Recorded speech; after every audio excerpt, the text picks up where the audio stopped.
Launched in 1980, the original Quattro was a game changer. It set Audi on the road to massive success and introduced the concept of four-wheel drive in a performance car. Jump forward 32 years, and with the launch of this car, the A1 Quattro, every car in Audi's range now features Quattro. So what does 32 years of Quattro evolution feel like? Well, at a slightly icy Blighton test track, we're going to drive them back to back to find out.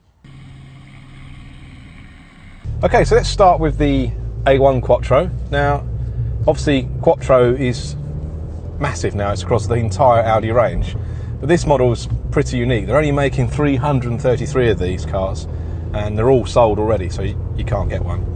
It's also £40,000, but you know, it's a limited bespoke model. The engine's the 2-litre TFSI engine that Audi use in a lot of cars, but it's got 265 horsepower, 350 newton meters of torque, so it's got plenty of performance. So let's see what it's like on track.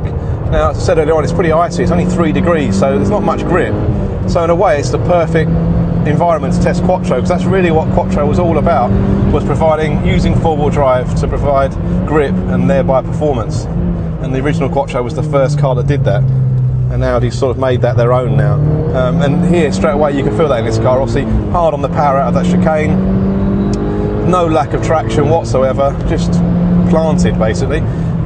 You can sort of go in on the brakes, turn into a corner on the brakes, get the rear of the car sliding and get it quite sideways, but it kills a lot of speed, so it's not the quickest way. And obviously once you get back onto the throttle and the car is sliding, you can feel the differential transferring power from front to rear, trying to find the grip. So through this long corner, I can feel the grip going from front to rear, trying to find that grip, and that's really what Quattro is all about. It's that ability to find grip. And this car is super planted, but it's quite agile, it's quite small, so it feels like a hot hatch, but with that real planted security you get from a Quattro. So we're going to come round on the exit of this left-hander, you'll see the cones, and we're going to start a flying lap and see what sort of lap time we can do. So second gear, a nice clean exit, accelerate out,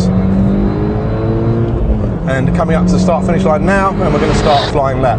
So staying in third gear, hard on the brakes, a little bit icy under braking still, just nice and patient around this corner, not cheating by crossing the white line, keeping it within the white lines. And this exit point, still in third gear, this is where the Quattro is amazing. That's full throttle, and not having to struggle for grip. I can just feed the power in, lots of confidence. The car's really quick, it's just up to 100 miles an hour now, braking hard. Third gear, the brakes are amazing, down to second gear, into the chicane, going great traction on the exit. It's just a really planted, quick, capable road car. It does feel special enough to warrant that price tag, to be honest. It's a pretty special car. The R8 gear lever's nice touch, manual gearbox as well, obviously, in this one.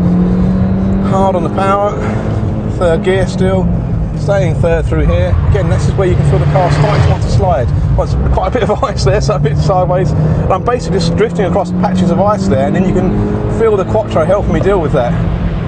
It's a pretty spectacular car. Pretty good for this high-speed S's. Fourth gear through there, just about 80 miles an hour. Hard on the power. Down to third gear, second gear. Say what, if you're doing a track battle on a track with ice, this is the car to do it in. Second gear, into the last corner, hard on the power, coming up to the finish line in third gear, and across the line, and the lap time of 1 minute 23.8. Okay, so we've done a lap time in the A1 Quattro. Let's see how we get on in the original Quattro. Now, as I said in the start of this video, the Quattro was launched in 1980, but this is a much newer model. This is a 1991 car, so it's a 20-valve engine, 2.2 litre, lovely 5-cylinder engine note, but it's a slightly more modern car. But you get in it and it still feels like a big step back in time. Obviously you've got that digital dash, which at the time of its launch was probably quite advanced, but now just looks like an old watch. But it's a lovely old thing. So we can do a lap time in this car, but also we've got to be a little bit wary. This car's from Audi's museum, so if driving the A1 Quattro was going out raving with a teenager, this is a bit like dancing with your nan. So we're going to try and throw around the dance floor as much as we can, but we've got to be a little bit wary of her age. But it still feels like a quick car, even driven now. You know, it's lovely engine. It's beautiful 5-cylinder noise. When you back off the throttle, you get that real chirrupy noise from the turbo as you back off the throttle. The biggest area we've got to be wary of is the brakes. The biggest area when you drive old cars to modern cars is the improvement in the braking. So I think we're going to have to be a little bit wary of the brakes. There's a little bit of body roll, but it settles down into a nice little set once it takes that initial bit of roll. And you can still feel that there's that traction there that made the Quattro so famous. So third gear into here.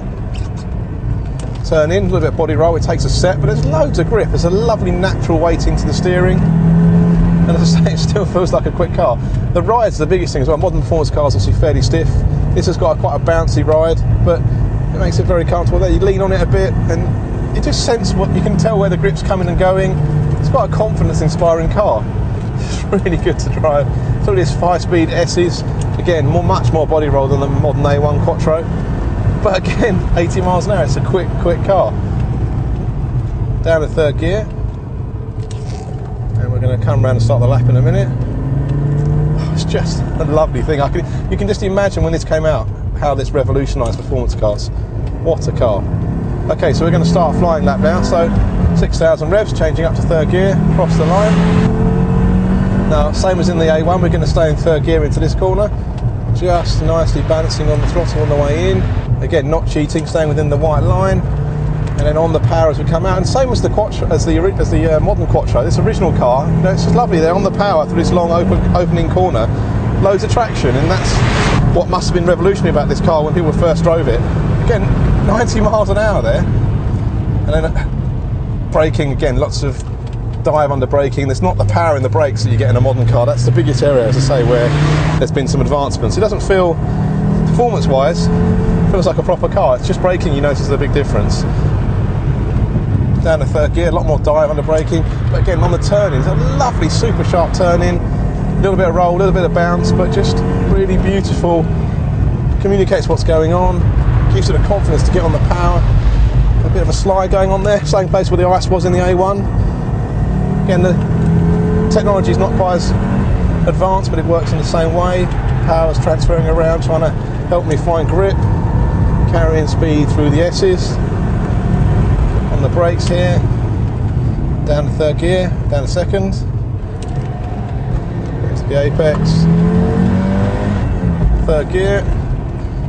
Second gear. Gearbox is a little bit notchy, but still quite nice. And then smoothly accelerating out the last corner and across the line. See what time we've done. That's a lap time of 1:31.6.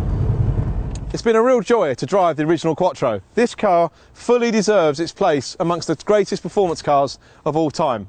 Now, I was being a little bit gentle with the old girl's brakes, but around our track today, it was around 7 seconds a lap slower than the A1. But I think I know an old timer that can give the new kid on the block a run for its money. Say hello to the Group B Sport Quattro rally car that Hanno Mikla used in the 1986 British Rally Championship. With 420 brake horsepower, we've lined it up against our 21st century A1 Quattro for a drag race. This is what happened.